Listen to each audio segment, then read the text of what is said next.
Now you see all those flat anime characters, all you need to do is not drink milk, but apparently stick a cork in your mouth for a long time and then break it. Oh man, Nezuko in episode 6 was fantastic, and wow, just her demon form really blew me away. Now honestly, I've been kind of watching Demon Slayer for a while now, and nothing really was catching my attention enough to actually make videos on it, but I went and binged the last 3 episodes, I think 4 through 6, and yeah, 5 and 6 really did pick things up. Honestly, it's kind of a period of time then trying to figure out where this demon's at and not really doing too much outside of that, other than some goofy antics here and there. But man, 5 and 6 really did pick things up, and we got a lot of reveals to really talk about in episode 6. But this is my thoughts on technically 4 through 6, mostly 6.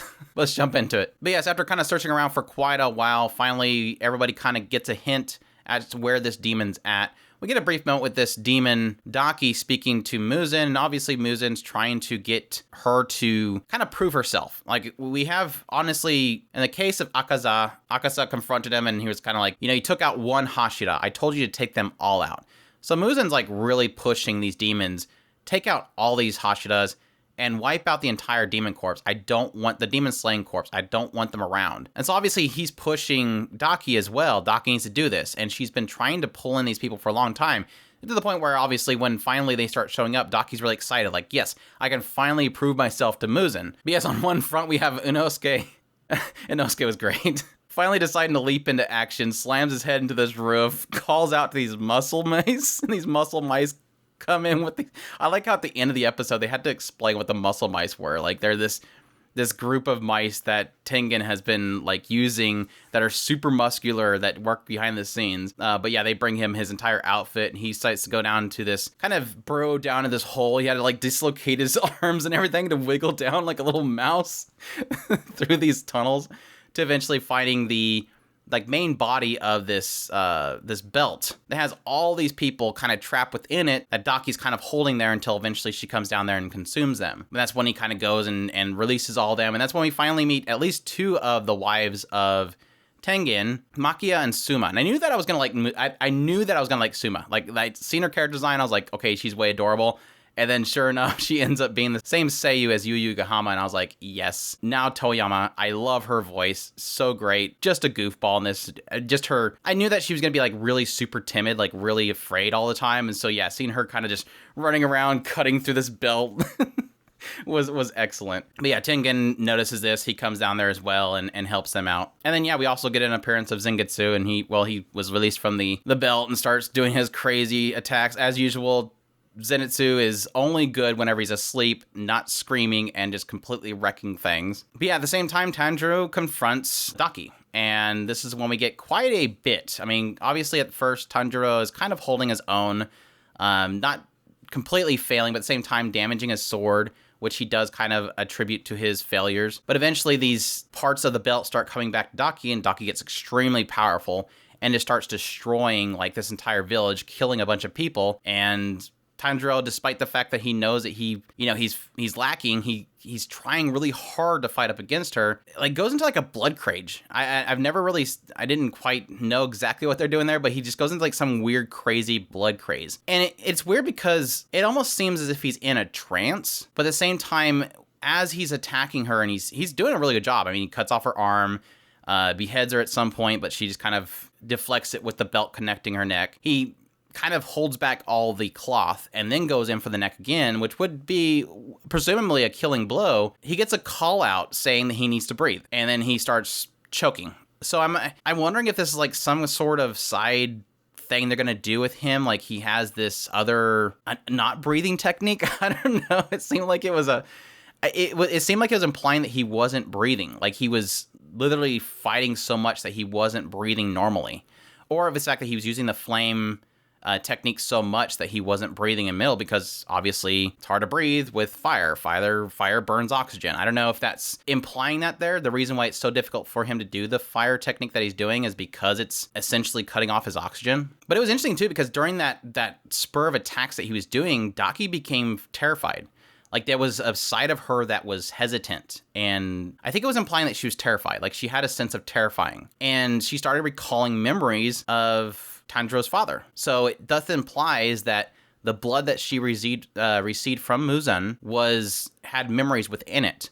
And those memories were of when Muzan was confronted by Tanjiro's father. Which I don't know, at some point I kind of assumed that was the case, because obviously Muzan's been around for a long time. And obviously Tanjiro's father was one of these demon slayers at some point. And so the assumption there is that, yeah, probably at some point his father fought Muzan. But I thought that was really cool. A really cool little reveal to show that, at least again, there's that lineage of those that have taken on Muzan. Additionally, another interesting comment that was made was they noted that Tanjiro had obviously this mark on his head. Kyojoro's father at some point sent Tanjiro a letter. I don't know why this just pops up out of nowhere in the middle of a fight, but it does. His father sent a letter to Tanjiro kind of apologizing for what he did, how his brashness for attacking him and everything, and him kind of coming to a realization that ever since Kyojiro's mother had passed away, he became basically in a drunk stupor. And he hasn't been treating his sons right the whole time. But he notes that Tanjiro will be able to master the technique that he's trying to master, because he is of the one that wielded it before him had the same marking on his head. And it's kind of odd they kind of bring this up, because obviously his father had that same mark on his head. And he's like, no, that mark's not the same. I didn't have it when I was born.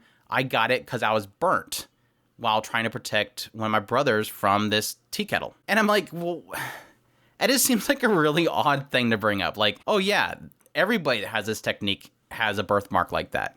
No, it's not true, because mine wasn't a birthmark. It's like, why bring this up, and why have such a similarity but them not be it? So my thought process was coming from there was that, what if it's not a birthmark?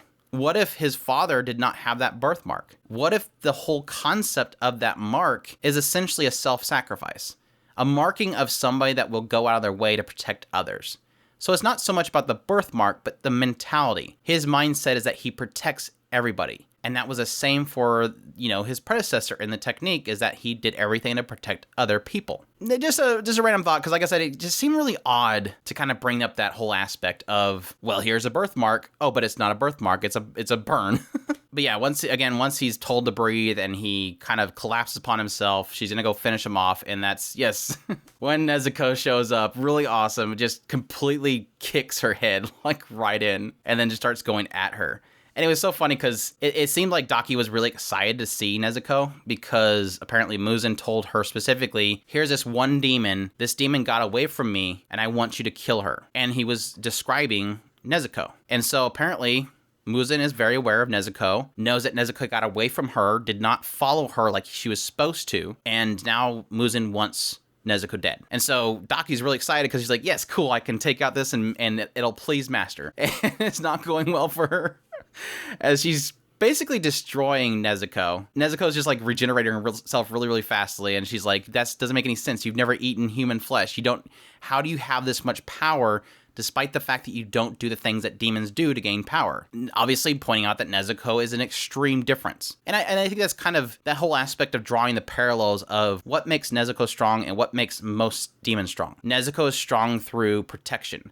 That was what was instilled upon her the moment she changed into a demon. She was trained to protect people. All humans are your siblings. You will protect humans. And that's her driving force, and that's what makes her powerful. Whereas most demons don't have that drive.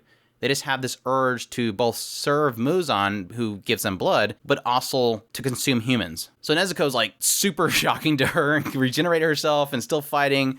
And then yeah, eventually getting to the point where Nezuko awakens fully to her demon form, where she breaks the cork, grows her horn. Yes, gets more adult, gets more of adult form, and just is completely wiping the floor with Daki. Like, just way super cool. I think every time that Nezuko shows up and does something really incredible, the show gets like 50 million times more great. It's hilarious, because it's the, episode, was it 20 of the first season? You go through like 19 episodes of Nezuko being inside this box, and then finally out of nowhere, Nezuko comes out of the box and does some crazy stuff, and then you're like, this show's amazing. Granted, I always loved the show for Tanjiro. Tanjiro is like this really good boy that wants to just help people. He's just a good-spirited boy that you want to support. But Nezuko is she's just awesome. She's just way too cool. So yeah, I love seeing her come out. Love this new form that she has. Super excited to see her just destroy Daki. Even though Daki, I I like her. She's really cool. Don't like her because she obviously kills a bunch of people, but her Seiyu it's really just kind of centered around her Seiyu. We have like Mordred. She voices Mordred and stuff. Just really cool. Like I said, last few episodes are really fantastic. Tengen really kind of fighting to protect others. Him trying to get Tanjiro, Zenitsu, and Inosuke to leave because he doesn't want to see more people harmed. Obviously, a lot of focus on these Orans, which, again, was partly the reason why I kind of didn't really have much to talk about the last few episodes. Was really just, yeah, cool, Orans are cool and everything like that, but just not much substance to really dig into. Inosuke really kind of, I guess, carrying the show up into these fights coming up because he's just a goofball. Yeah, super excited to see what's come. Like I said, I'm loving Nezuko demon form, but I hope you guys enjoyed my impressions. If you did, leave a like down below, comment, let me know it's the the episode, or the last 3 episodes technically. Subscribe if you haven't already. Share this video if you can. Support us on Patreon through our tips link in the description below. We definitely appreciate it, everybody does. And y'all take care.